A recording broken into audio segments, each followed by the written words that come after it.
ಭ್ರಷ್ಟ ಅಧಿಕಾರಿಗಳನ್ನ ಬಡಿದು ಹಾಕುವೆ ಅಂತ ಡಿಕೆ ಶಿವಕುಮಾರ್ ವಾರ್ನಿಂಗ್ ಅನ್ನ ಮಾಡಿದ್ದಾರೆ. ಯಾರಿಗೆ? ಲೋಟಿಕೋರರಿಗೆ ಖಡಕ್ ಎಚ್ಚರಿಕೆಯನ್ನ ಕೊಟ್ಟಿದ್ದಾರೆ ಸಿಎಂ ಡಿಕೆ. ಭ್ರಷ್ಟ ಅಧಿಕಾರಿಗಳಿಗೆ ವಾರ್ನಿಂಗ್ ಕೊಟ್ಟ ಡಿಕೆ.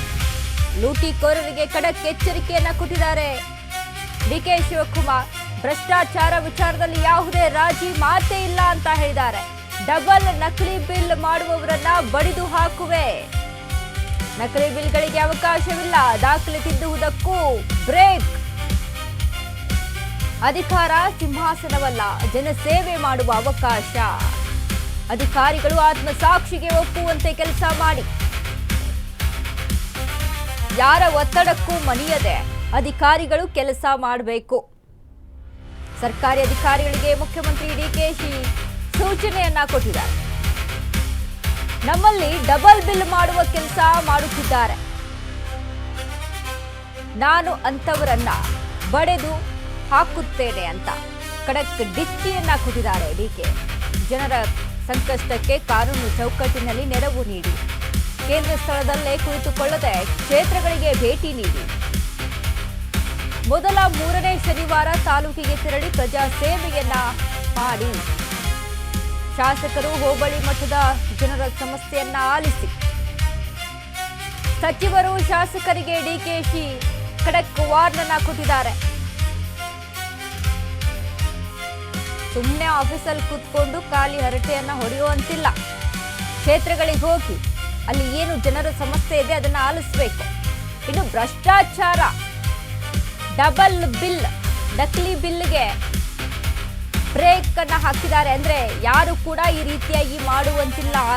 ಆ ರೀತಿ ಏನಾದ್ರೂ ಭ್ರಷ್ಟಾಚಾರ ಕಂಡು ಬಂದಲ್ಲಿ ಡಿಕೆ ಶಿವಕುಮಾರ್ ಬಡೆದು ಹಾಕ್ತೇನೆ ಅನ್ನುವಂತ ನಿಟ್ಟಿನಲ್ಲಿ ಖಡಕ್ ವಾರ್ನಿಂಗ್ ಅನ್ನ ಕೊಟ್ಟಿದ್ದಾರೆ. ಅಧಿಕಾರಿಗಳ ಸಿಂಹಾಸನವನ್ನ ಜನ ಸೇವೆ ಮಾಡುವ ಅವಕಾಶ ಅದು.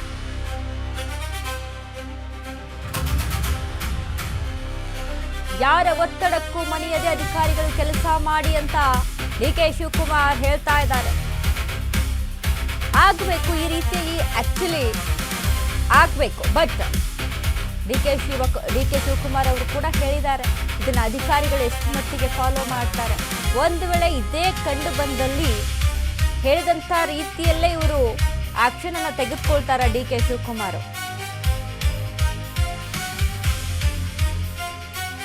ಡಿಕೆ ಶಿವಕುಮಾರ್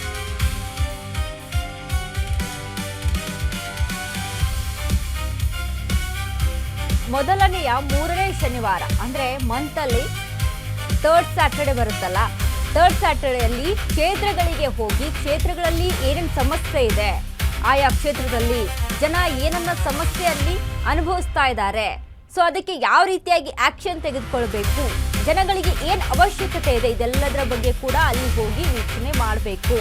ಅಧಿಕಾರಿಗಳು ಸುಮ್ಮನೆ ಕಚೇರಿಯಲ್ಲಿ AC ರೂಮ್ ಕೆಳಗಡೆ ಕೂತ್ಕೊಳ್ಳೋ ಹಾಗಿಲ್ಲ. ಆರಾಮಾಗಿ ಕೂಲಾಗಿ AC ಕೆಳಗಡೆ ಕೂತ್ಕೊಂಡು ಕೆಲಸ ಮಾಡುವಂತಿಲ್ಲ. ಕ್ಷೇತ್ರಗಳಿಗೆ ತೆರಳಿ ಅಲ್ಲಿ ಏನ್ ಸಮಸ್ಯೆ ಇದೆ ಅದನ್ನ ಆಲಿಸಬೇಕು ಅಂತ ಶಾಸಕರಿಗೆ, ಸಚಿವರಿಗೆ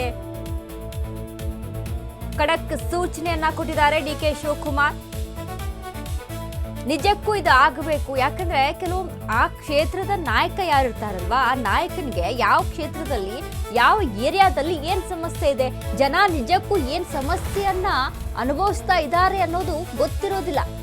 ಸಮಸ್ಯೆ ಇದ್ದವರು ಬಂದು ನಮ್ಮ ಹತ್ರ ಮಾತಾಡಿ ಅಂತ ಹೇಳ್ತಾರೆ. ಯಾಕೆ ಓಟ್ ಕೇಳುವಂತ ಸಂದರ್ಭದಲ್ಲಿ ಯಾಕೆ ಅವ್ರವ್ರ ಮನೆಗೆ ಹೋಗಿ ಇವ್ರು ಓಟನ್ನ ಕೇಳ್ತಾರೆ? ಕ್ಷೇತ್ರಕ್ಕೆ ಹೋಗಿ ನೋಡ್ಕೊಂಡು ಯಾರಿಗೆ ಏನ್ ಸಮಸ್ಯೆ ಇದೆ, ಯಾವ ಸಮಸ್ಯೆಗೆ ಹೇಗೆ ಪರಿಹಾರ ಕಂಡುಕೊಳ್ಬೇಕು ಅನ್ನೋದನ್ನ ಅವ್ರು ಮಾಡ್ಬೇಕಾದಂತ ಕೆಲಸ ಅಲ್ವಾ. ಜನ ಸೇವಕರು, ಜನ ನಾಯಕ ಅಂತ ಯಾಕೆ ಹೇಳೋದು? ಸುಮ್ನೆನಾ? ಓಟ್ ಹಾಕಿ ಗೆದ್ಕೊಂಡು ಬಂದ ತಕ್ಷಣ ಸುಮ್ನೆ ಅವ್ರ ಪಾಡಿಗೆ ಅವರು ಕಚೇರಿಯಲ್ಲಿ ಕೂತ್ಕೊಂಡು ಎದ್ದು ಹೋಗೋ ಆಗಿಲ್ಲ. ಸಮಸ್ಯೆ ಇದ್ರೆ ಜನಾನೇ ಇವ್ರ ಹತ್ರ ಹೋಗ್ಬೇಕು, ಇವ್ರ ನಾಯಕರ ಹತ್ರ ಹೋಗ್ಬೇಕು, ಶಾಸಕರ ಹತ್ರ ಹೋಗ್ಬೇಕು, ಸಚಿವರ ಹತ್ರ ಹೋಗ್ಬೇಕು. ಯಾಕೆ ನೀವು ಜನಗಳ ಹತ್ರ ಹೋಗಿ ಕೇಳಿ ಏನ್ ಸಮಸ್ಯೆ ಅಂತ. ಇದನ್ನ ಕಟ್ಟುನಿಟ್ಟಾಗಿ ಪಾಲಿಸಬೇಕು ಅಂತ ಡಿಕೆ ಶಿವಕುಮಾರ್ ಹೇಳಿದ್ದಾರೆ.